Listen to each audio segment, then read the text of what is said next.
So this talk is about Byzantine tolerant reliable broadcast in the presence of silent churn. So it's a joint work with my colleague Timothée Albouy, David Effray, and François Tajani from IRISA, Rennes, in France.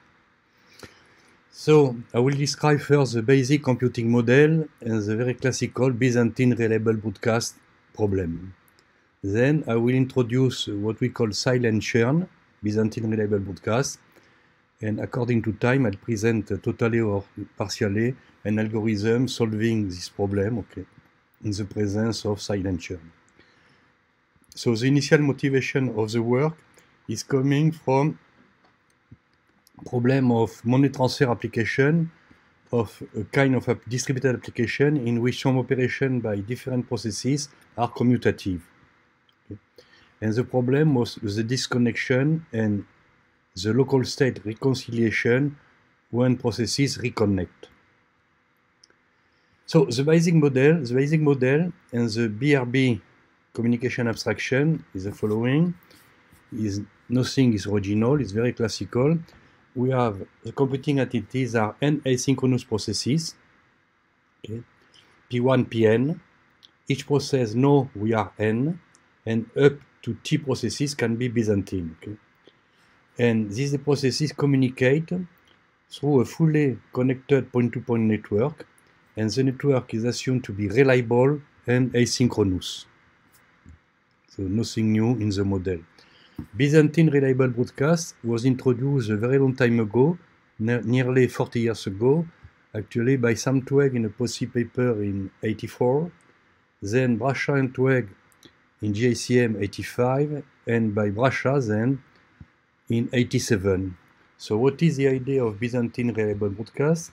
The idea is that the correct processes must deliver the same set of messages. So if two processes are correct, at the end they will have received the same set of messages. And the problem is not trivial, which means that this set includes at least all the messages broadcast by the correct processes, of course. So Bracha algorithm that is now became very popular is a Byzantine reliable broadcast algorithm. So it is optimal from a resilience point of view, as it assumes that T is smaller than n over 3, which means that if T is greater than over 3, the problem is impossible to solve. And at the implementation level, it uses the reliable broadcast of a application message require 3 sequential communication steps, okay, and big O of n square implementation message. So implementation at the message level. So Bracha algorithm has been studied and improved and modified, etc. by some people. So on the versatility side, there is a paper by Hirt, Castrato, and Liu Zhang, okay, that appear at Topodis 20.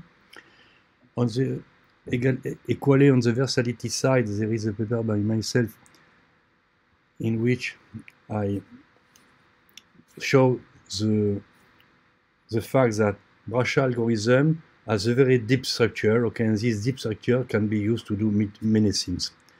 On efficiency side, I studied the problem reliable broadcast with my colleague Damien Yves, in which we show that if we change the resilience bound, so if T is smaller than n over 5 instead of n over 3, then we can do reliable broadcast in two communication steps, okay, instead of 3. Scalability of reliable broadcast has been studied in DISC, in a paper presented at DISC 2 years ago by Giraoui, Kuznetsov, Monty, Pavlovic, and Serendishi. And dynamicity had been studied by the same people, okay, in a paper that appeared at Topodis last year. So, what is now the silent churn model and the notion of message adversary? So the notion of message adversary was introduced a long time ago, okay, nearly 30 years ago, more than 30 years ago as Stax, by Nicolas Santoro and Peter Widmeyer, okay, and then there are also additional results that will be produced by the same author that appear in TCS. So a message adversary is a daemon that at the network level eliminate message sent by the processes. Okay, so there is a daemon that suppress some message sent by the processes. So to be more precise, to broadcast an implementation message, okay, at the network level, a correct process we assume that he uses a macro operation called broadcast. Broadcast message V, so message is the tag, V is the value, and it is a shorthand to say for all I, for all the processes, send message to the process PI, okay, to send the same message to all the processes. So what can do the message adversary? It can suppress, okay, some message.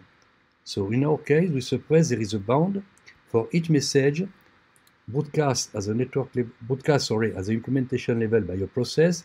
The adversary can eliminate up to D copy of the message. So maybe the number of there will be D processes that are correct, and they will not receive the message. Okay. So if D equals 0, of course, we suppress the message adversary. So let D be a set of at most D processes. During some period of time, the adversary suppresses all the messages sent to the processes of D, so that the processes appear as being input disconnected. They don't receive message. Moreover, the size and the content of the set D can vary arbitrarily with time. Okay, so this kind of churn is silent, okay, in the sense that the processes of D that don't receive message do not notify their input disconnection. Okay, and there is no notion of attendance list. Okay, no process has information on the status of the other process. They receive the message, they don't receive the message. There is no information on that. So Byzantine failure concerns processes and message adversary concerns messages.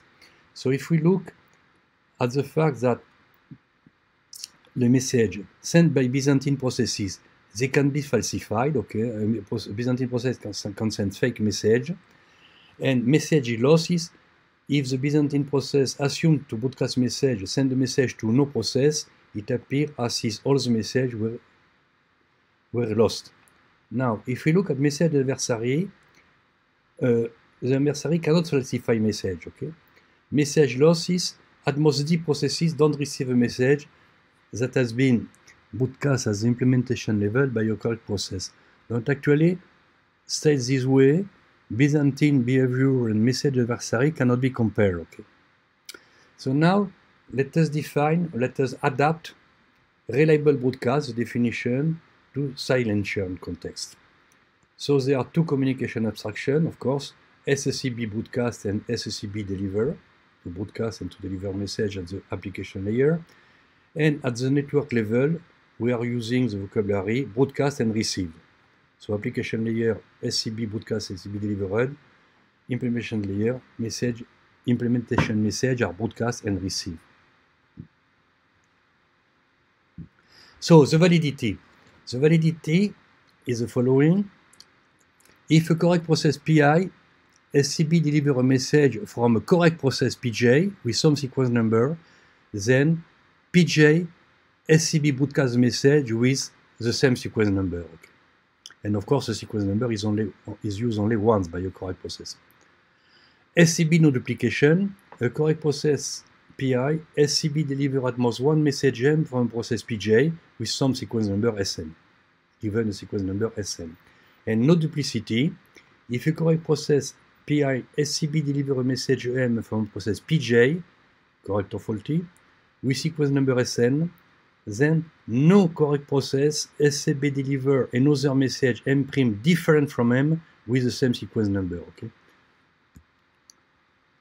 Now on the liveness side, local delivery. If a correct process SCB a message M with some sequence number SN, then at least one correct process eventually SCB delivers the message M with sequence number SN. And now global delivery. If a correct process PI SCB deliver a message M from a process PJ, correct or faulty, with sequence number SN, then at most D correct processes do not SCB deliver the message M with sequence number SN. Okay. So if T equals 0, this definition boils down to Brasha's specification.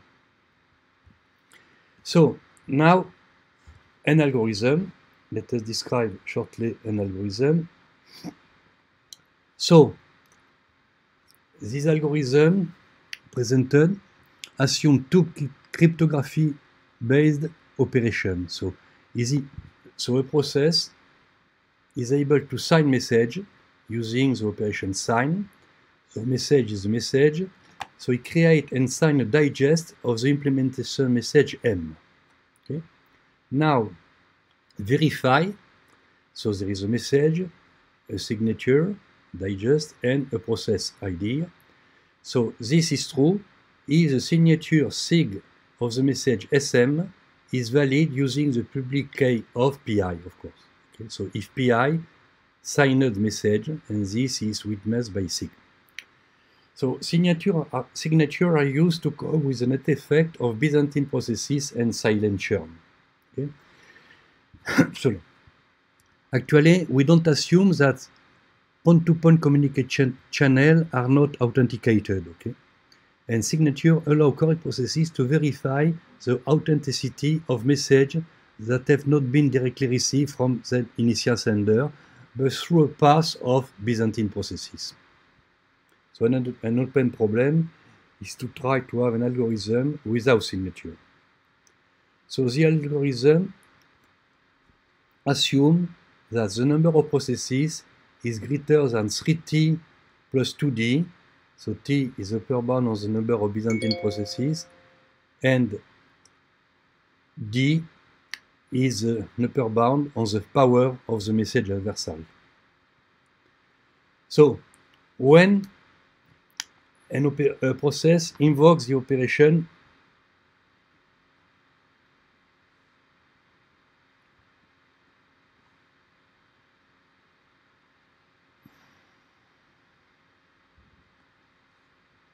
a process invokes the operation SCB broadcast, what it does?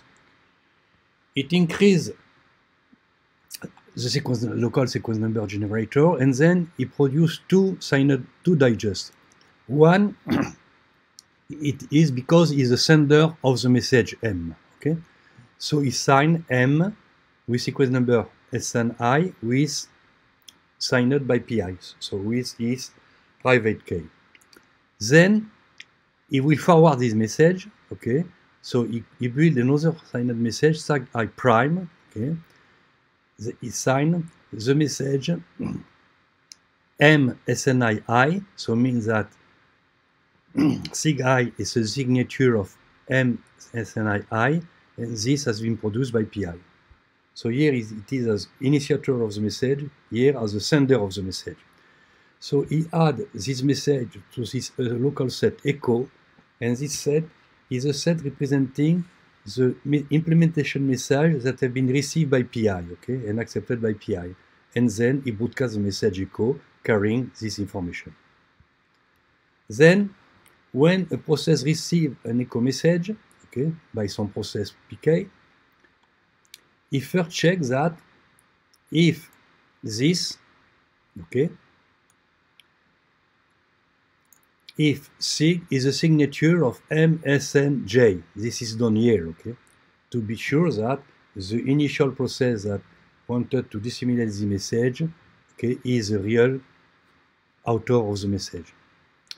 And this does not belong to echo, he verify the signature. He verify is true. Then say, oh, one more, and does not belong to, sorry.